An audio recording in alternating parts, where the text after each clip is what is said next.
بسم اللہ الرحمن الرحیم۔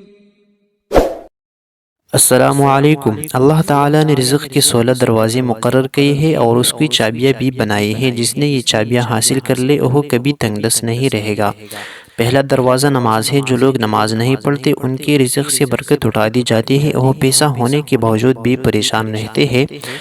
دوسرا دروازہ استغفار ہے۔ جو انسان زیادہ سے زیادہ استغفار کرتا ہے، توبہ کرتا ہے، اس کے رزق میں اضافہ ہو جاتا ہے اور اللہ ایسی جگہ سے رزق دیتا ہے جہاں سے کبھی اس نے سوچا بھی نہیں ہوتا۔ تیسرا دروازہ صدقہ ہے۔ اللہ نے فرمایا کہ تم اللہ کی راہ میں جو خرچ کرو گے اللہ اس کا بدلہ دے کر رہے گا۔ انسان جتنا دوسروں پر خرچ کرے گا اللہ اس سے گناہ بڑھا کر دے گا۔ چوتھا دروازہ تقوی اختیار کرنا ہے۔ جو لوگ گناہوں سے دور رہتے ہیں اللہ اس کے لیے آسمان سے رزق کے دروازے کھول دیتے ہیں۔ پانچواں دروازہ کثرت نفلی عبادت ہے۔ جو لوگ زیادہ سے زیادہ نفلی عبادت کرتے ہیں اللہ ان پر تنگ دستی کے دروازے بند کر دیتے ہیں۔ اللہ کہتا ہے اگر تو عبادت میں کثرت نہیں کرے گا تو میں تجھے دنیا کے کاموں میں الجھا دوں گا۔ لوگ سنتوں اور فرض پر ہی توجہ دیتے ہیں، نفل چھوڑ دیتے ہیں جسے رزق میں تنگی ہوتی ہے۔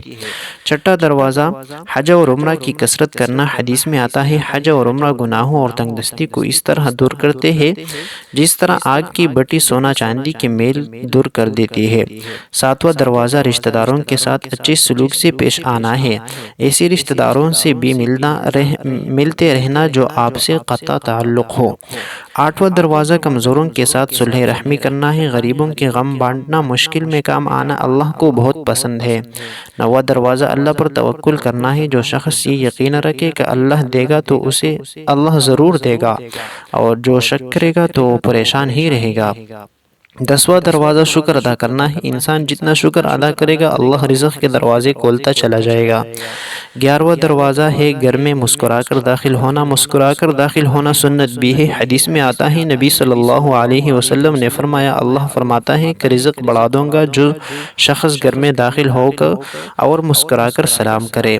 بارہواں دروازہ ماں باپ کی فرمان برداری کرنا ہے۔ ایسے شخص پر کبھی رزق تنگ نہیں ہوتا۔ تیرہواں دروازہ ہر وقت باوضو رہنا ہے۔ جو شخص ہر وقت نیک نیتی کے ساتھ باوضو رہے تو اس کے رزق میں کمی نہیں ہوتی۔ چودہواں دروازہ چاشت کی نماز پڑھنا ہے جس سے رزق میں برکت بڑھتی ہے۔ حدیث میں ہے چاشت کی نماز رزق کو کھینچتی ہے اور تنگ دستی کو دور بھگاتی ہے۔ 15 دروازہ ہے روزانہ سورہ واقعہ پڑھنا، اس سے رزق بہت بڑھتا ہے۔ 16واں دروازہ ہے اللہ سے دعا مانگنا۔ جو شخص جتنا صدقی دل سے اللہ سے دعا مانگتا ہے اللہ اس کو بہت دیتا ہے۔ اللہ ہمیں ان سب پہ اخلاص کے ساتھ عمل کی توفیق عطا فرمائے، آمین۔ اگر آپ نے ہمارے چینل نہیں سبسکرائب کیا تو کائنڈلی ہمارے چینل کو ضرور سبسکرائب کریں۔